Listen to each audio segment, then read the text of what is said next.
A minha preocupação é de que essa chatice, essa fiscalização da ortografia, do politicamente correto, com esse cuidado excessivo, com essa geração Nutella, já virou corte, né? Vire o mainstream, como você está dizendo. Mas já viraram. Eu ainda sou do interior, acho que vai dar certo.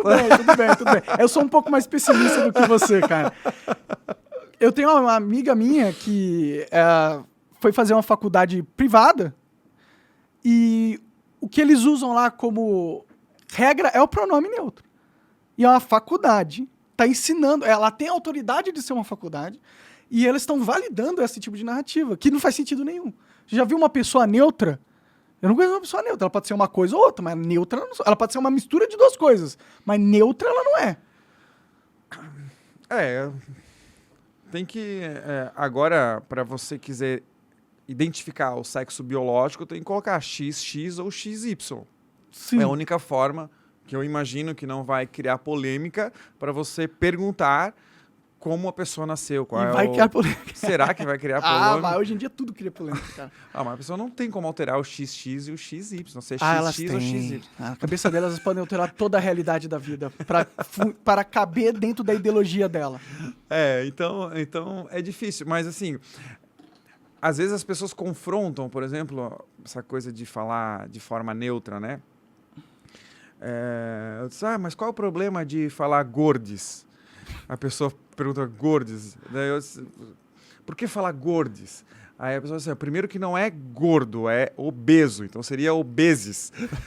Eu prefiro gordo do que obeso, né? Obeso é bem mais pesado, né? Mas tu vê que é muito... subjetivo, é totalmente subjetivo. subjetivo. Mas enfim, o que eu quero dizer mas tu tá reclamando que é assim, mas tu defende a liberdade de expressão. Eu já fui confrontado com isso. Assim, cara, eu te dou liberdade de expressão. Você pode falar todas se você quiser. Isso! Você só não precisa me obrigar. Isso é liberdade de expressão. Duas coisas. Primeiro, não precisa me obrigar. E segundo, o fato de eu te deixar falar como você quiser não significa que está certo. Sim. Está errado, inclusive. Sim. Porque o português não é assim que escreve. Então, é a falsa ideia de uma coisa achar que está em conflito com a outra, enfim. Eu recebo esse argumento direto, né? Tipo, ele fala assim, Monark, por que você tá reclamando da liberdade de expressão dos outros? Eu falei, cara, você tem liberdade de falar, mas eu tenho liberdade de criticar o que você falou. Você ter liberdade de expressão não significa que você não é passível de críticas no que você disse. Óbvio que você pode falar o que você quiser, e óbvio que as pessoas podem criticar da forma que elas quiserem o que você falou. Mas as pessoas não entendem isso. Eles acham que a liberdade de expressão que eu quero ter é eu poder falar minhas coisas e ninguém me criticar. É claro que você pode me criticar, você só não precisa destruir a minha vida. Você só não precisa me caçar, falar que eu tenho que morrer, tipo, me chamar de nazista quando eu obviamente não sou, entendeu? Cara, mas é que a liberdade de expressão tem um fator que as pessoas esquecem. Ele é muito maior do que você ter o direito de falar. O direito à liberdade de expressão é dos outros todos terem direito de ouvir. Porque se você é censurado, se você não pode falar, se não te deixam falar, você sim está sendo prejudicado no seu direito de falar e ter expressão. Sim. Mas você automaticamente está censurando, está condenando, está restringindo que todos os outros saibam o que você é, o que você pensa. E se for repugnante, e talvez seja alguém que pense e fale coisas repugnantes, eu não vou saber. Sim. E aí, se eu não vou saber, imagina, eu não posso saber se ele é a pessoa ideal para eu contratar? Sim. Para eu votar? Para eu casar? Por isso que eu acho que o nazista tinha que ter liberdade de expressão. Eu quero saber quem que é esse filho da puta. Eu quero saber, você é um nazista? Ótimo, eu vou me afastar de você. Ou, no mínimo, vou tentar te convencer de que você é um burro do caralho. Por isso que eu acho que ele tem que falar, entendeu? Não que eu gosto do que ele fala. O segundo ponto.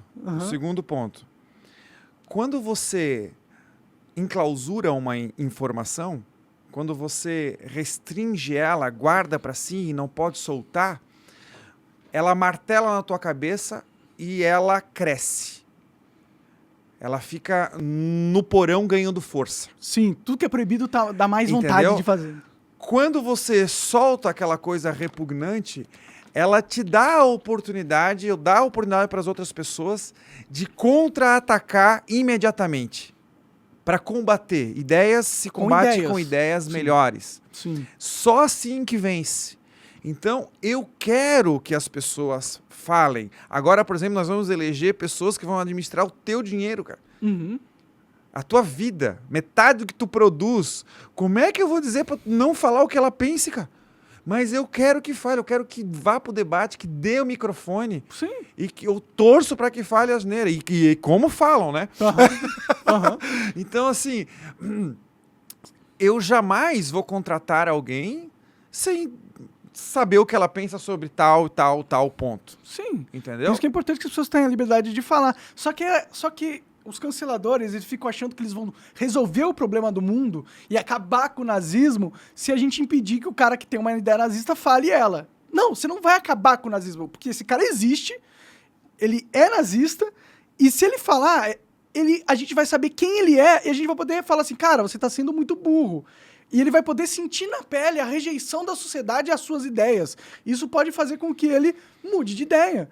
Mas aí as pessoas ficam falando, não, mas se o nazista falar, ele vai conseguir convencer toda a população a ser nazista.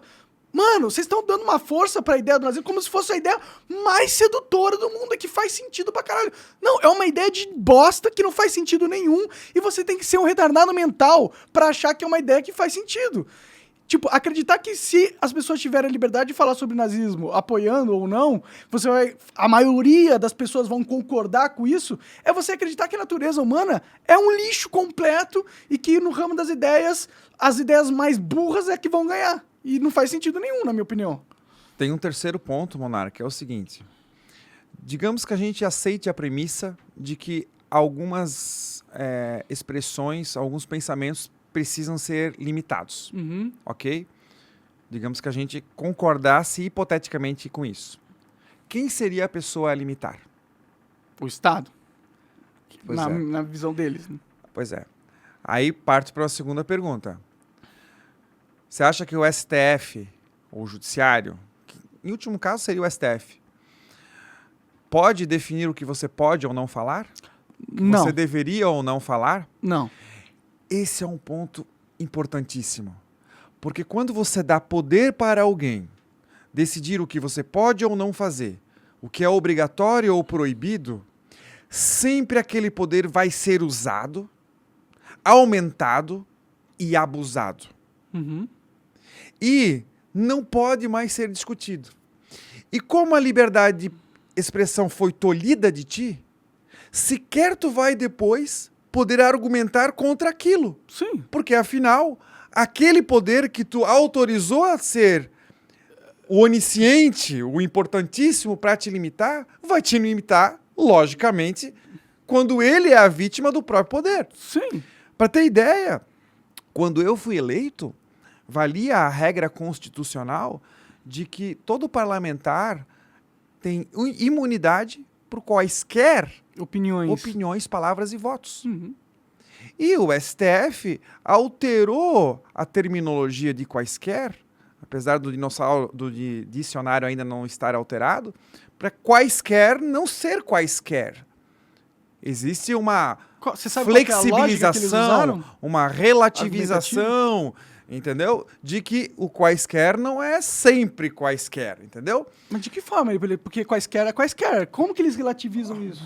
Cara, contorcionismo semântico, de interpretação. É meio bizarro, né? A gente vive num país onde o STF ele não cumpre a Constituição e ninguém fala nada. Ninguém faz nada.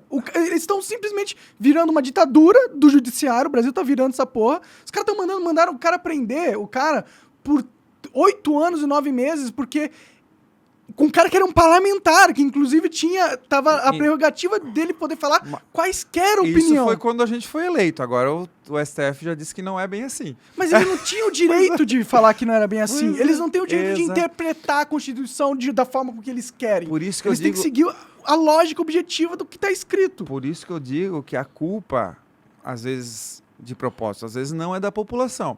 Todo mundo discute o quê? O segundo turno da campanha presidencial. Quem pode pedir o impeachment do ministro do STF? Senado? Senado. Em quem você votou em 2014 pro Senado? Eu não votei em ninguém.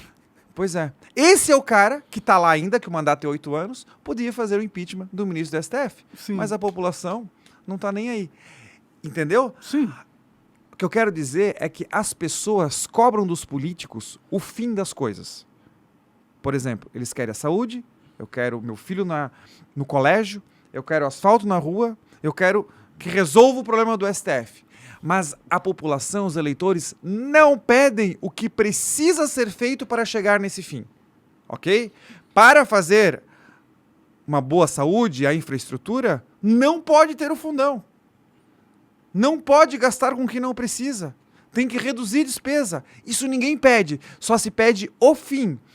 Associações comerciais, eles fazem uma coisa que chama voz única, demandas da associação, demandas da sociedade. Só tem política fim. Nós queremos isso, isso, isso, isso. Ninguém pede o que precisa ser feito, o que o parlamentar deveria fazer para alcançar esse objetivo. Sim. Entendeu? É que a gente não tem essa visão complexa, né? A sociedade... Até pouco tempo atrás, a maioria das pessoas nem sabia que o STF existia. Pois é. Eles foram saber agora há pouco, que eles começaram a aparecer na mídia, que é outra coisa absurda, né? Só o Brasil tem um STF midiático do jeito que é. Nos Estados Unidos, os caras do STF, eles ficam quietinhos. O trabalho deles não é aparecer na mídia, não é convencer as pessoas de nada, é julgar a lei de forma objetiva. Isso é um outro problema, porque eu fiz direito, e, enfim, desde o início da minha formação, a gente sempre aprendia de que o juiz é uma pessoa imparcial, é uma pessoa que vai ponderar os argumentos de um lado, ponderar os argumentos do outro lado, e aí depois chegar a uma decisão. O que acontece hoje em dia? Ela dá a entrevista, eu não consigo falar 15 minutos contigo sobre aborto sem que você perceba qual é a minha posição sobre aborto. Sim. Entendeu? Impossível. Então, melhor não fazer entrevista. Essa é a recomendação. Segundo, na hora da orientação, ao invés de ponderar as posições dos dois lados, eles fazem ao contrário. Eles tomam a decisão e depois procuram argumentos para justificar aquela decisão. Entendeu? Isso está sendo feito tanto no judiciário como no legislativo. O que é um grande problema. Sim, porque eles não estão tomando uma decisão baseada numa discussão interna muito foda. Eles já sabem, eles querem porque é favorável para eles de algum motivo, e aí não importa se é bom para a população. Só precisa arrumar os argumentos. É a desculpa, né?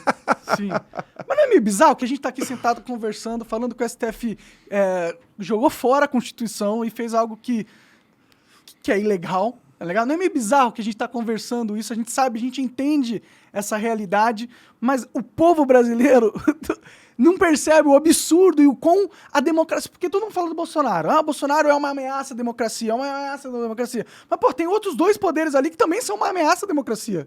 Tá ligado? Percebe que a gente tá tudo discutindo problemas gerados pelo Estado ao tentar resolver os problemas do Estado? É briga de elefante, quem se machuca é a grama. Entendeu? Sim, total. O que a população... E nós somos a grama. O que a população... Pensa comigo, cara. Não tem como odiar esse sistema. Só não tem como não odiar. Entendeu? Mas as pessoas não odeiam. Elas botam a culpa... Porque acha que o problema dela não ter saúde é porque o STF é isso, porque o Legislativo é isso, porque não sei o quê. Não, cara. É porque eles existem.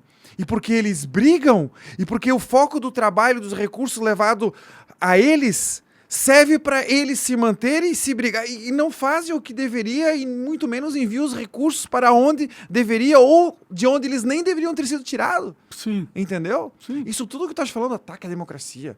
O parlamentar disse isso, foi preso. O STF... Cara, isso é tudo problema interno.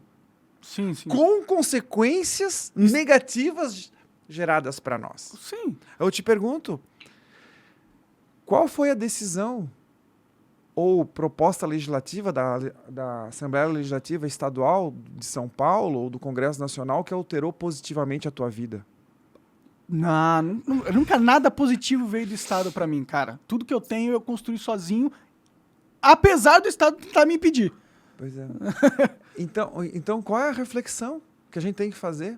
Que o Estado é um parasita. Não serve pra nada. Porque não serve. Serve para incomodar, para atrapalhar, Não para serve pra nada desanimar, para recolher parte dos nossos recursos, né?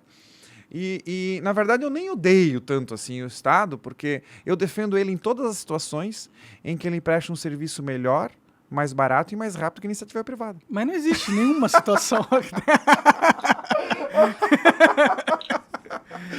Tá bom, então me dá uns exemplos aí.